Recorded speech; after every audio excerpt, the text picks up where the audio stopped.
and welcome back to my channel. I feel like these days I would rather have my videos done with someone else behind the screen with me than just me staring at the camera. So today I have another guest who you guys will not believe how exactly we got to meet. Yeah, so true. Yeah, so get to meet Anna. Anna is my friend here in Ireland. She's German.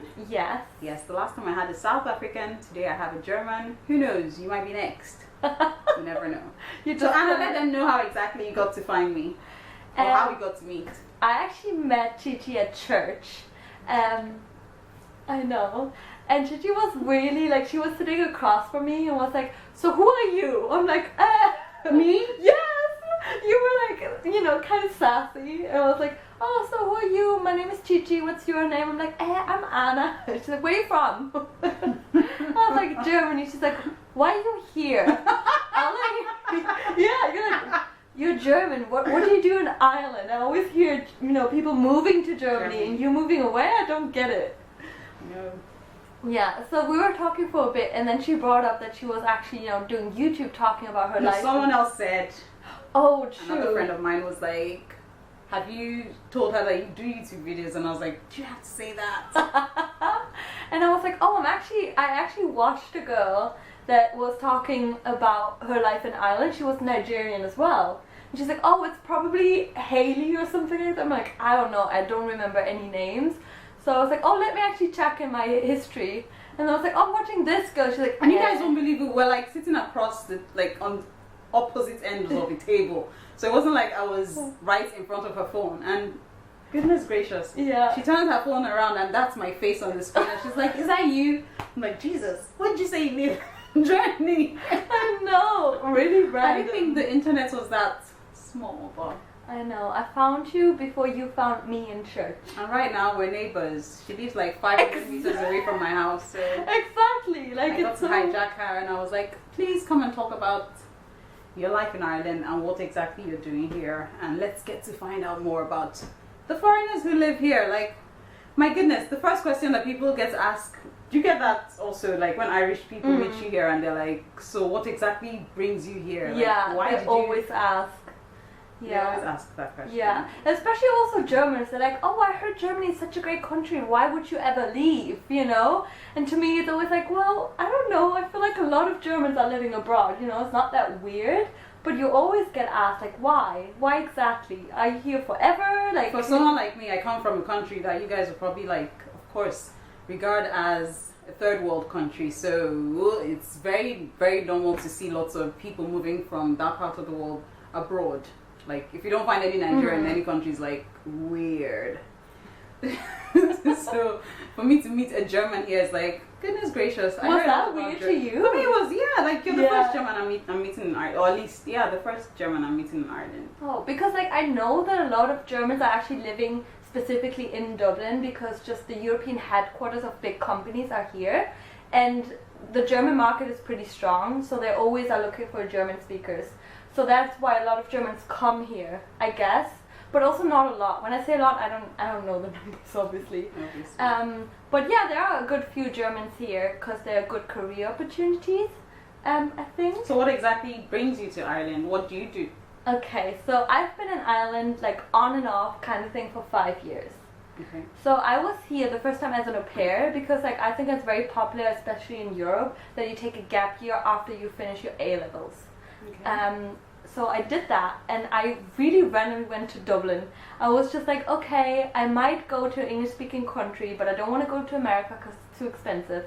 And I was like, Great Britain, it's too mainstream in my head at least. Okay. And back then, like honestly, I had no idea Ireland even existed. And also 5 years ago, like no one really spoke about Ireland or like, oh, you need to go visit Dublin. Like it wasn't a thing yet. I think it just started, you know, being more popular, I guess. Okay. So I came here and I fell in love with it. I love the people here. They're so nice and friendly. And to me, that was like, I'm always like... Is that different from Germans? Oh yeah, it's so different, honestly. When I then went back to study in Germany, I was like, everyone is so grumpy. Like people, honestly, people don't really take care of one another that well. Like here, you would just walk around, it's maybe a rainy day and you're not smiling. People are like, you okay, love?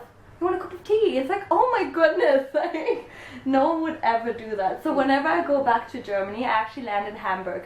And this is like for me always like, oh my goodness, people are just very direct. So when you walk in their way, they're gonna be just like, which way are you walking? Oh, in Germany? Oh really? yes, the whole time. And also, so I always, okay, I can't pack really well. So I always have like a lot of luggage with me. And most of the time the elevators are broken. So I need to like go down with the stairs and up to go to the train station. Do you think someone will ever help me? No. I usually... Do you know what happened last week? So a friend of mine was leaving for Nigeria. And then she called me, like she was coming to my house that morning and I wasn't working. So it was like a Friday morning and it was raining, like freezing outside, raining. And next thing she calls me and she's like, Chichi, I stopped in front of your house. So I come out to my door and I live like on the streets, yeah, here in city center. So like I come out from my door and next thing I'm looking around for her, like where exactly is she? And I couldn't find her, so I had to go back upstairs, pick up my phone because I didn't come downstairs with my phone. Smart. Yes. So I went back upstairs, picked up my phone, and then I come downstairs to call her. And once I called her, she's like, I'm in front of your door. I'm like, no, you're not in front of my door. And she was like, my goodness, you know, I stopped like the stop before your house. I was like, oh shit. And she was like, she had 3 bags. So I was like, okay, no problem. I'm going to just put on my shoes and come out. So I came out with my shoes, and the next thing, while I'm walking down the street to look for her, I see her with this old man, this old Irish man carrying her bag. Yeah, like he was actually carrying, like I was touched. It's like, I told her, I was like, where did you find this man? Marry him. Marry him, you know, like marry him. Yeah. It's such a good one though. But that's so true. Like here, everyone always offers their help, and in Germany, it's everyone is kind of like, I think they don't do it. It's just they're not well taught. It's just like they're very focused on themselves. In Germany? Yes. Like it's not because they're evil or anything. It's just like they're very much in their bubble. And obviously it's not all Germans. Like this would be, you know, a sweeping statement. But most of the time they're just like, you know, they want to get their things done, want to be efficient. And like they don't really, you know, help people in that regard. I don't know, like no one would ever hold the door open for you. Where yeah, here, my goodness, it's like you walk and then someone is actually holding the door for you to walk past. For me, that was like a big shock when I came here first. Like, goodness gracious. I had to learn it now. I actually walk past the door, help someone else hold the door before you. Oh, nice. Yeah, so I feel like the Irish are really friendly and really engaging. Like they want to engage with you even if you're a complete stranger, not in a creepy way. Just like they're a friendly. So we're talking about what I do here, right? Yes. Goodness, what do you do here, Anna? So that's when I first encountered Dublin, right? That was 5 years ago. Then I came back to study here because I missed it so much. Because honestly, like Germany, it's just when you once been here and everyone is so nice, you kind of miss it. Not that Germans are horrible. Obviously, like, I have friends in Germany that are lovely. So now I'm working here as a young professional. No, I'm just working here and I love living here just because I love Dublin as a city and like I said, the people. I think that's like one thing, whenever someone says like what is so special about Ireland or Dublin, I'm like, it's the people that really make it so special. Because you can be really stressed but people are still like always, you know, kind of reaching out, so engaging. I don't take the bus every day to work, but you do take the bus every day to work. Yeah, I take the Lewis. The Lewis? Okay. Yes. So you always have someone to chat with, honestly. You're never really alone and it's not weird. Like in Germany, for example, on the Lewis, so that's the tram here. On the tram in Germany, it's quiet. Like no one speaks with anyone. Like honestly, it's just quiet. Everyone does their own thing. So when you speak, you're really aware that everyone listens in. Oh. So it's really weird. It's just like, and here it's like very social, I'd say. I'm painting Germany as like this awful place, which is, it's not. It's just like very, when you're here, you just see the difference that, you know, you're not maybe aware of. So yeah, that's a huge difference for sure. Yeah. And I think one stereotype that I have about the Germans is like they're very cold. Yes. That's one which I got to learn from YouTube a lot, like from the German YouTubers that I get to watch. I've heard that Germans are very cold. Yeah. No, it is kind of, I mean, I feel like I'm not cold, but I totally understand it because I hung out with a lot of Erasmus students as well, and they're like, oh, it's so hard to kind of make native friends, like local friends when they're in Germany. And the reason for that being is I don't think Germans are cold because they mean to me mean or anything like that. It's just like for them, someone else needs to do the first step. Like they're not gonna be the one that's engaging first. Like if you come up to me, you know, and then I need like some ice breaking. Like no, I totally see how people perceive Germans as being cold, because they are like, they just need more time with people, and it's not because they mistrust them. I just think like they're a lot in their own bubble. And then, you know, they need time to warm up and to engage with you and feel more comfortable, I guess. And then Germans are actually, which is funny enough, I think in German culture we have a lot of like, oh, come over to my house and let's cook together or have game nights, you know. So there's always social gatherings happening in the houses, which is like really intimate and nice when you are in this friend circle or whatever. Mm-hmm. Like I think that's in Ireland you don't get that. And in Ireland you don't get that. It's more like let's go to the pub. Let's go outside. You don't get that whole let's go to my house to hang out there. Yeah. Oh, you also feel that way, because I thought it was just me. No, I think it's really strange. Whereas like it's contradicting that everyone here, I feel like, you know, when you're out and about, it's very social and like really.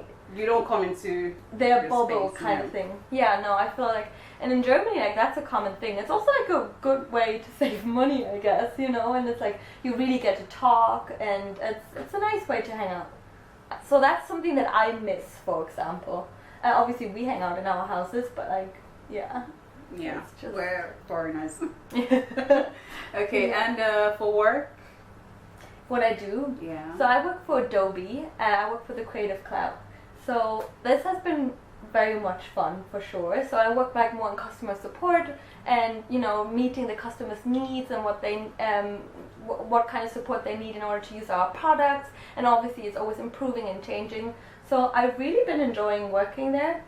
And so it's great opportunities in Dublin for German speakers, but obviously for everyone, because how did you find the job that you're currently in? Because I think someone sent me an email asking me about like IT. She's living somewhere in Budapest. Yeah.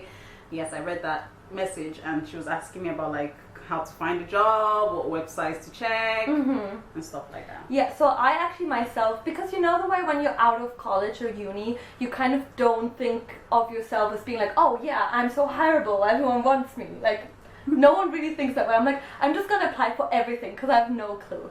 So I had obviously friends living here, and also German friends like, Anna, there are so many German jobs, you should be fine. But I'm like, maybe for you, I'm not sure if I fall into that bracket. But then once you start looking, so I just started, you know, with my LinkedIn profile, just like polishing it up a little bit.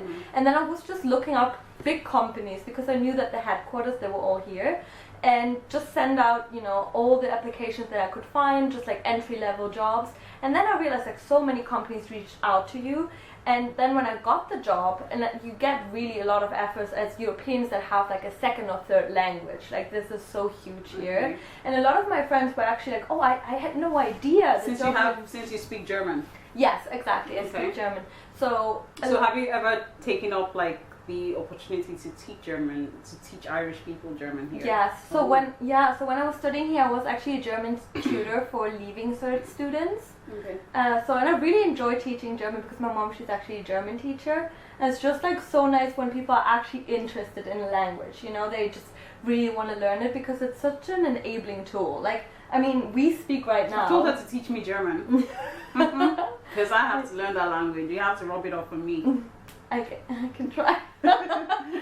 But yeah, I think it's just so enabling. Like if I wouldn't speak English, I would have never been here, I would have never met you, and being able to talk about experience like this. So it's such a blessing to be able to actually teach and learn languages. So that was always something. And like my German friends, they had no idea that Dublin was like such a big place where there's so many career opportunities, because it's still, I mean, it's not like an unknown place, but if you've never been here, like you would not think that Dublin is the headquarter of European, you know, companies. Like Adobe, Airbnb, Google, Facebook, they're all here, because obviously a tax break and all that. So I think when people are more aware of it, they see it more. I'm not sure if people are unaware of it. Maybe it's just like my friends that were unaware. Are you sure they're unaware, or it's just that the job opportunities are kind of tight? I think for German speakers, I feel like there are a lot of opportunities, especially when you go into IT, sales, customer support. There's a lot out there for sure. The only thing is, what I've been told, that it's really hard to hire Germans in Dublin just because of the living standard. Because it's not like the German living standard is pretty high, and you get it for very little money compared to what you pay here. Just like accommodation, the standard of accommodation, the public transport, also the healthcare system, and all that. It's just like you kind of realize that you were so lucky in Germany. It's everything like it's provided for you. Obviously we pay a lot of taxes, but you, like me as a German, I kind of feel so kind of weird saying that, but you realize that you were just so blessed that the state is taking such good care of you. It's nice when you come from a country where you can actually look at your country and go, my country actually takes care of me. Yeah, I didn't realize it before though. Like I know. Before, it's just that's like, why like lots of times when I hear people in Europe go like complaining and all, lots of times I'm like, if only, if only. Like the other day I was talking to a lady in my room, like in my office, and she was talking about, sorry to cut you short here, oh no, but she was talking about like how she feels. I think she's a doctor. So before she walked out of the room, she was like, where are you from? And I was like, oh, I'm Nigerian. So before she was like, she turned around and she was like, it's so amazing how she's noticed, she's not trying to be racist or anything, but she's noticed like black people here that live here and like some other countries, foreign countries that live here, they're not particularly attentive when it comes to their health, or particularly interested when it comes to their health, like going for checks like breast screening or cervical screenings. And I turned to her and I was like, my mother has probably never even had a mammogram done all her life. Yeah. Yeah, like we don't have the kind of service that some of the countries there to provide for their own countries. It's unfortunate though, but it's just the way things have been for years, and people have decided to live through it and just complain and whine about it, but nothing is changing. But I feel when you come from a country where your government gets to actually work for you, yeah, then... So you would just go, if something is really wrong with you, you wouldn't just go for like an annual checkup, right, in Nigeria? No, like like you for you to actually go for a mammogram, or like, people are not, it's ignorance, a lot of like, there's no, education is not, when it comes to like the health and well-being of people, they're not so, it's more like, let me eat first of all before I start talking about my health. And besides, who's going to pay for it? I have to pay for it through my pocket, because there's nobody who's going to provide that service for you. I mean, like here where I work for, it's a breast screening program, and like women above the age of 50 are screened every 2 years, free of charge. Oh, yes, that's amazing. Up until you're 69. And it's free and it works. So every time someone is walking out, another lady is walking out of the room, she's like, this is a very good service and it works. And I'm like, yes, and it's free.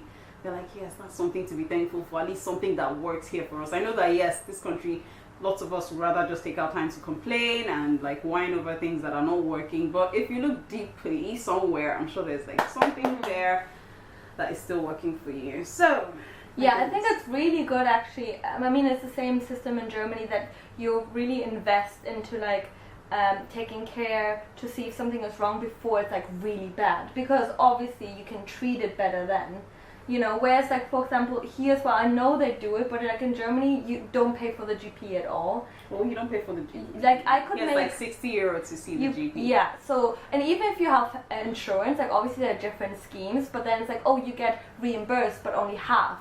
And like the whole reimbursing thing for me is like so strange, because we literally just have like a health insurance card, and with that card you can just go anywhere. Like I could call any doctor and be like, hey, I just wanted to check up, like, and you're fine.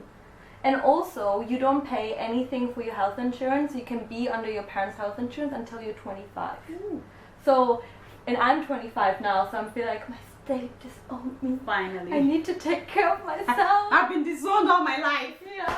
By my own government. I know. So you realize at 25, when you're living abroad, that your country actually took great care of you. Yeah. And for the girl who was asking about like the IT thing and like let's find jobs, where did you find your job? How did you find your job? So I was literally just looking at LinkedIn, just all the offers, and I think I used Indeed as well. And I was Googling big companies in Dublin, because I was like, I just need any job. So you just typed like big companies in Dublin? Yeah, like obviously I knew some of them. I knew like Facebook, Google and all that. So I was like, okay, do they have a job that kind of matches my qualifications?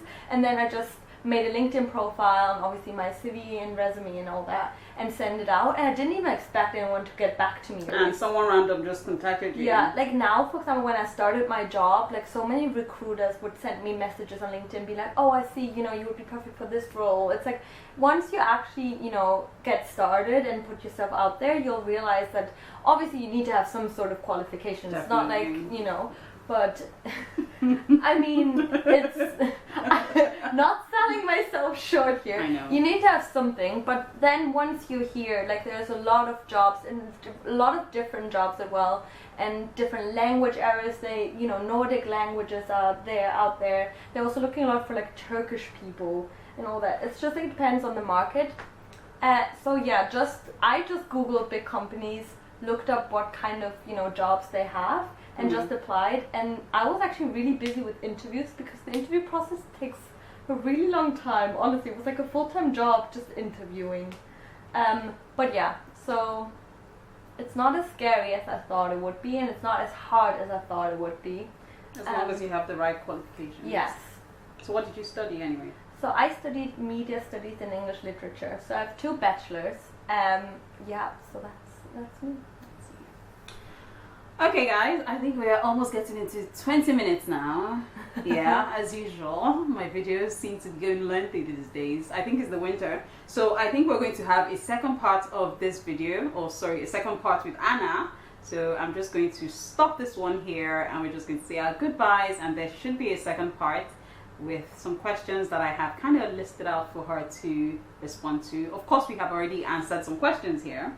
Yeah, maybe even if you have like more specific questions, because obviously we're just now talking about stuff that we are interested in. But if you have any this is just like a German living in Ireland talking about her life, just rambling about her life so far here. I don't even like. I thought this wouldn't even be interesting, and Gigi was like, "No, people want to know." I'm like, "Are you sure?" Like, you know. You'd be surprised. My goodness, you guys amaze me every time you send me emails. So I'm like, why not try something new? So we're going to create another video or another part to Anna being on my channel, and thank you guys so much for watching. Until I see you on the next one, see you guys, take care, and don't forget to subscribe. Should I be saying don't forget to subscribe? I think so. I think that's how YouTube works, eh? Subscribe to Chi Chi. Like the video, and Slán. Bye.